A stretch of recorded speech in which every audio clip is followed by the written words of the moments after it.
Amis de langue française, je vous salue dans le beau nom de Jésus-Christ. Aujourd'hui, je vais parler de la patience. Ça, c'est dur pour beaucoup d'entre nous, surtout si vous êtes français. Oh là là, la patience, on n'en a pas beaucoup, et surtout quand on est en voiture. Enfin voilà, ce que dit Ésaïe, le prophète, au chapitre 30, verset 1 à verset 18. Si vous lisez tout le chapitre, vous verrez, c'est très joli. Mais voici ce qu'il dit dans ce chapitre. Et pourtant, l'Éternel attend le moment de vous faire grâce, et il se lèvera pour manifester sa compassion, car l'Éternel est un Dieu juste. Heureux tous ceux qui se confient en lui. Nous vivons dans un monde où nous voulons que nos affaires soient réglées immédiatement.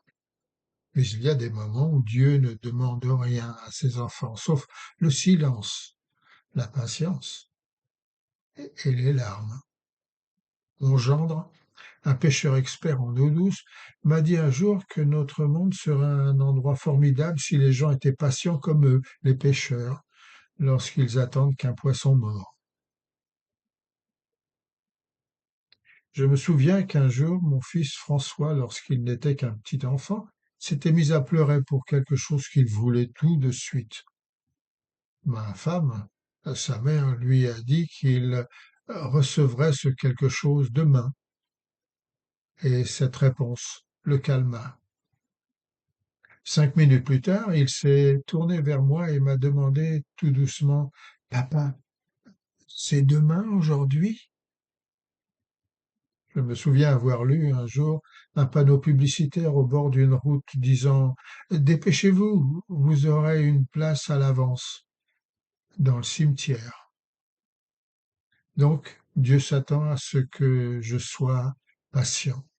L'apôtre Paul le pense, et certainement lorsqu'il mentionne aux Galates, le fruit de l'esprit, c'est la patience, et aux Colossiens, quand il les encourage à se revêtir de patience. Au jeune Timothée, il a écrit que l'une de ses qualités d'un ministre de l'Église est la patience. Ainsi, vous voyez, nous n'avons rien d'autre à faire que d'attendre patiemment le Seigneur.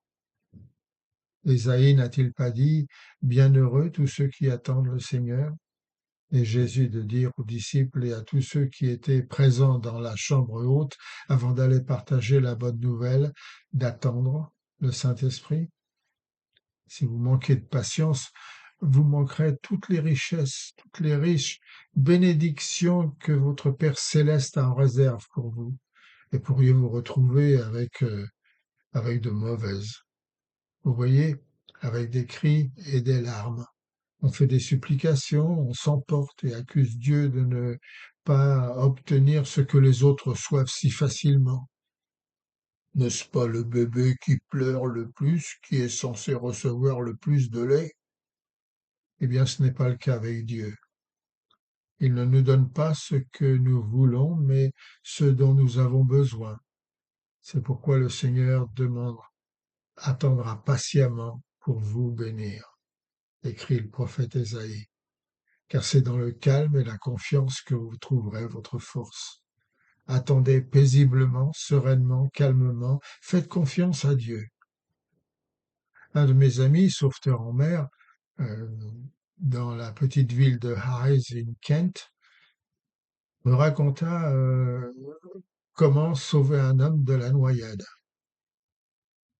Supposons qu'un homme inexpérimenté va se noyer. Comment vas-tu le sauver si tu te mets en travers de ses mains?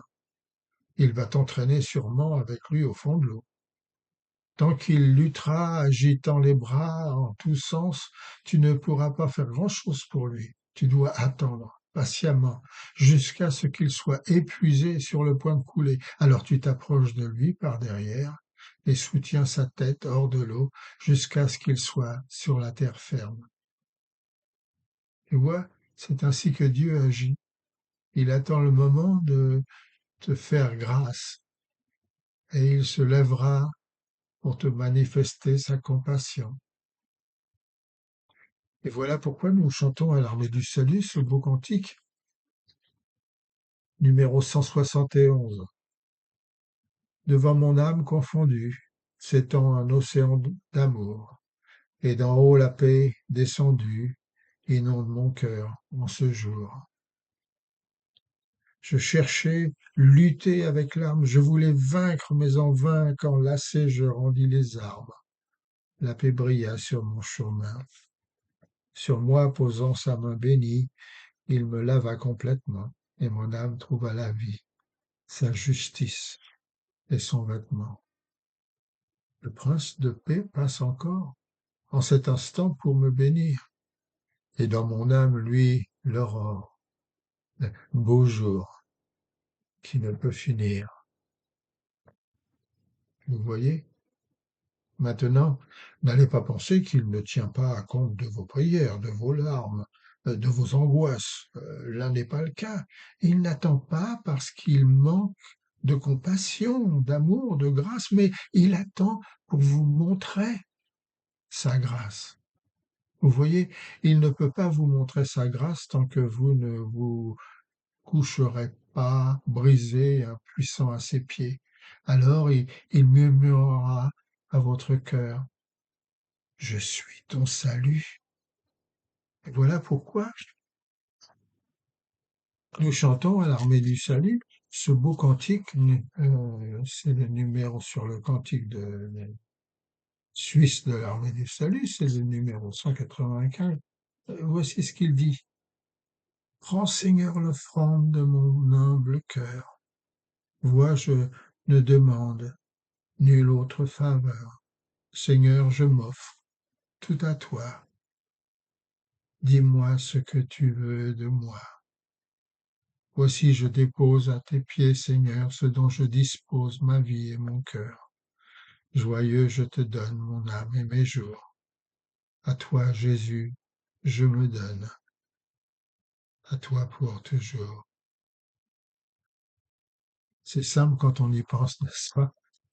Mais si vous voulez que Dieu agisse dans votre vie et vous fasse la grâce de son amour, de sa bonté, de sa puissance, eh bien, laissez-vous aller.